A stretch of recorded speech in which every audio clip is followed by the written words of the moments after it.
Hi, this is Minnie Ribeiro and you are watching India Food Network with Minnie. I'm here at Melange, a vegetarian bistro which serves an eclectic mix of Indian and international cuisine. And sharing his recipe today will be Hardik Parek, the entrepreneur cum chef. So keep watching. Hi, with me here is Hardik Parek, the entrepreneur cum chef at Cafe Melange. And he's going to share with me today his signature recipe. So hi Hardik, what are you making for us today? Hi Minnie, what we're making today is a Paneer Tikka Pie, which is a very Australian dish. Pies are originated or were made in Australia. Okay. The only difference is that they use meat, but being an eggitarian, I'm using paneer, which is a substitute for meat. Lovely. So the dish that we're preparing is a Paneer Tikka Pie, as I mentioned earlier as well. So would you like me to start with the base? Absolutely, let's go. Sure, lovely. So to make the base for the Paneer Tikka Pie, which is usually a pie base, what you do is you take in about 250 grams of maida, you take in about 60 grams of butter, you take in about 20 ml of milk, you bind together and you knead it so that there is a dough formed. Okay. Now once the dough is formed, you take a pin and you roll it. When you roll it, there will be a large sheet which will be formed. Then you cut the sheet into small squares, as big as about 4 by 4. So you cut them, and then what you do is you take up this mold.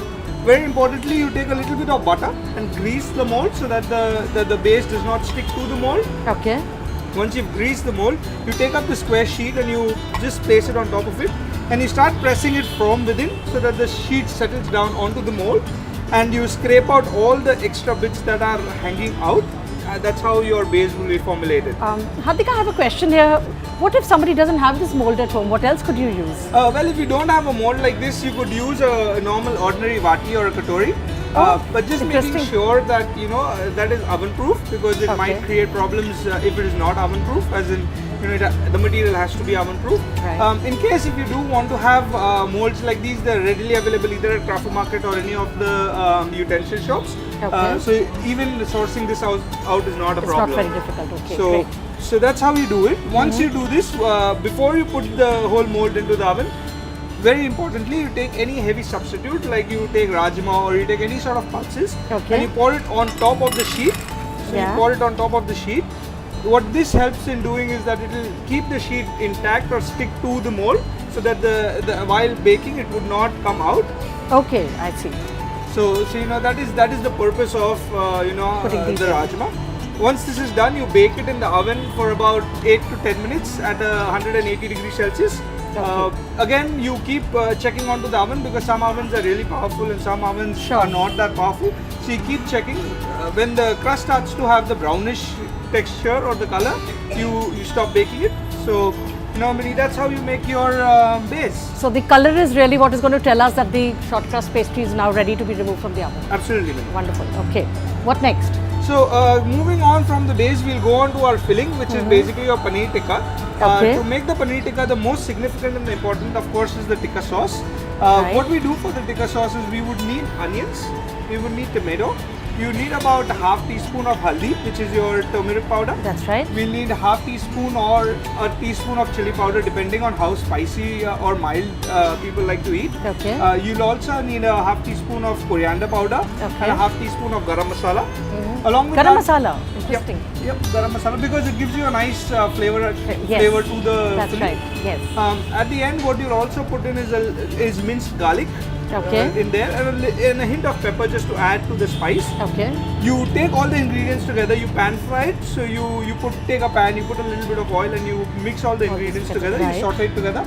Once it is sauteed, you put the mixture into the Sumit grinder and you churn them together. What this will do is will give you a paste which will be really sticky and hard. So just to soften it, what you put in is a little bit of stock. So it will become liquidy, and that is what you get, which is like your Paneer Tikka sauce. Slightly yellowish in color, maybe? Absolutely. So it will be yellowish, creamish in nature.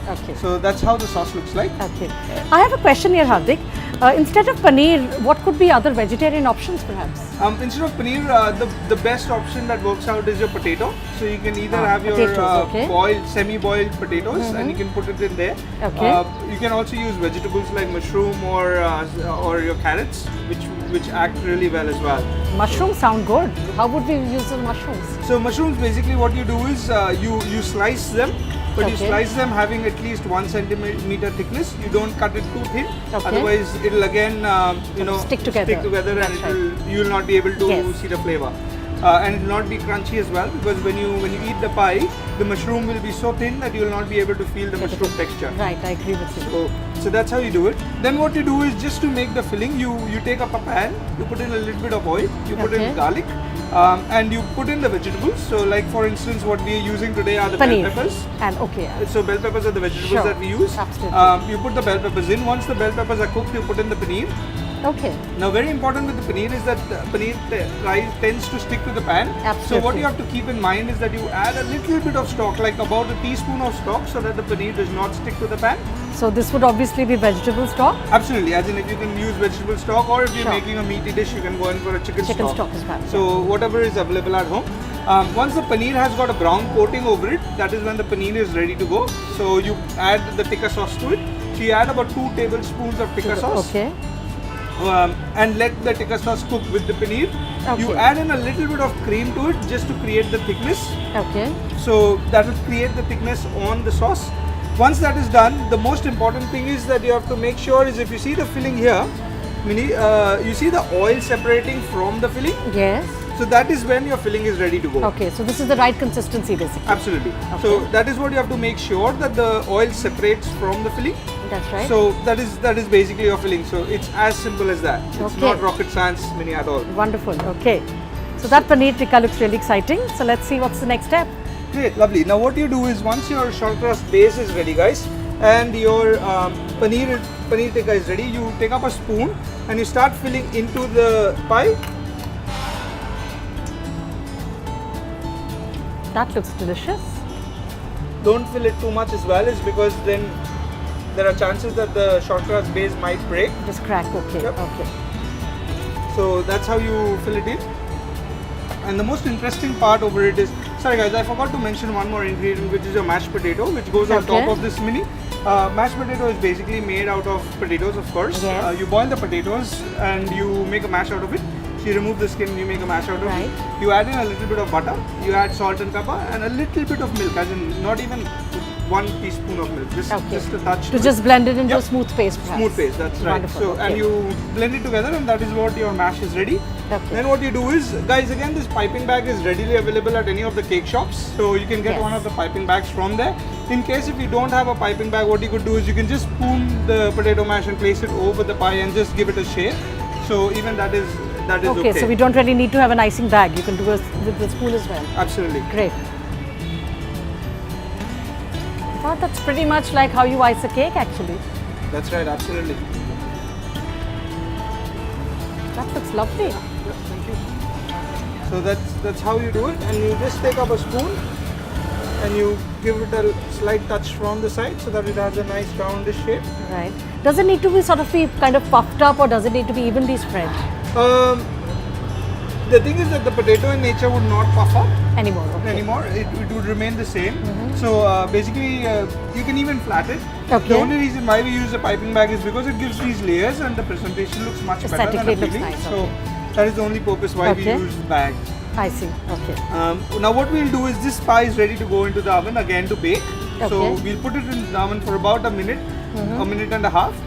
Again on 125 to 150 degrees Celsius. Okay. And bake the pie, and that is ready to go. Hardik, I have a question here. What if I don't want a vegetarian pie? What are my non-vegetarian options? Well, as my friends say, that chicken tikka pie sounds really nice. So it does, doesn't it? You can add chicken to the same tikka sauce, or you can even add lamb. I think lamb would do really well. Yeah, as well. I think that would go well as well. Okay. As well. So we can have chicken, we can have lamb. How about seafood? Seafood, Mini, the thing is, seafood is very delicate. So the thing is, in case if it is in an enclosed nature, and say for instance, if you put a fish in there, if it overcooks, then it will not taste right. And the flavors might just go haywire. Okay. So and it is very difficult for us to even know whether the fish is cooked or not. It's just because it is inside. The good part about the chicken is that you can cook the chicken separately, and then you can add it onto the pie. Okay, just as you did for paneer. Yep, absolutely. Okay, great. Yeah. So what we'll next? put this into the oven, and we'll ask you to let it bake for about a minute, minute and a half. Great. So let's get our pie baking. Guys, Mini, the pie is ready. It's out of the oven. Oh, that looks yummy. I want to try it. I'm really hungry. No, hold on. Let me plate it first, and then you can go and try it. Okay. So guys, we're going to plate the pie because the pie just serving that way looks very ordinary and simple. And as you know, people eat with eyes first, then with the mouth. So, absolutely. Plating is the most important. Now for plating, what we are going to use is your normal garka green chutney. I'm sure everyone makes a green chutney. Absolutely. So we'll make green chutney.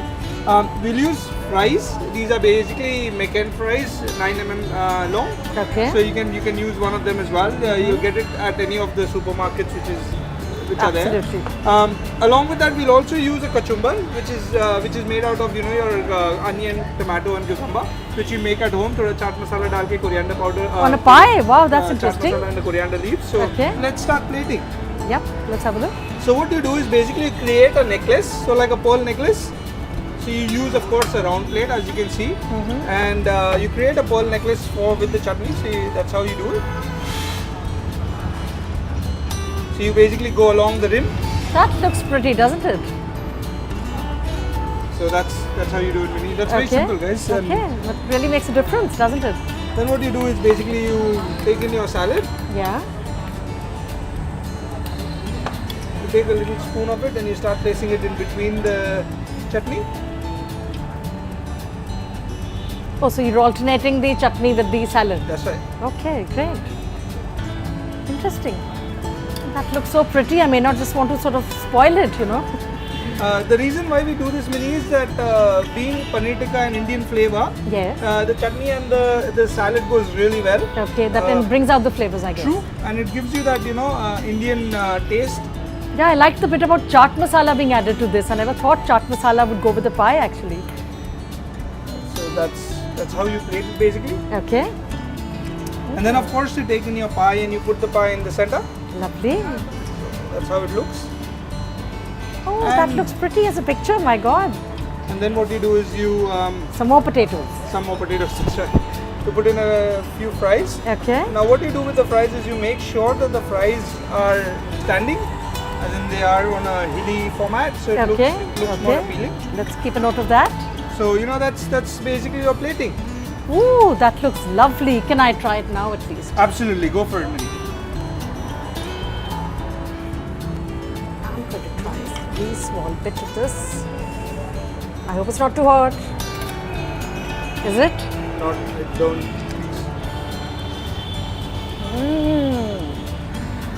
Delicious. So that's all for now from Cafe Melange. See you next time in yet another place. So keep watching India Food Network with Mini.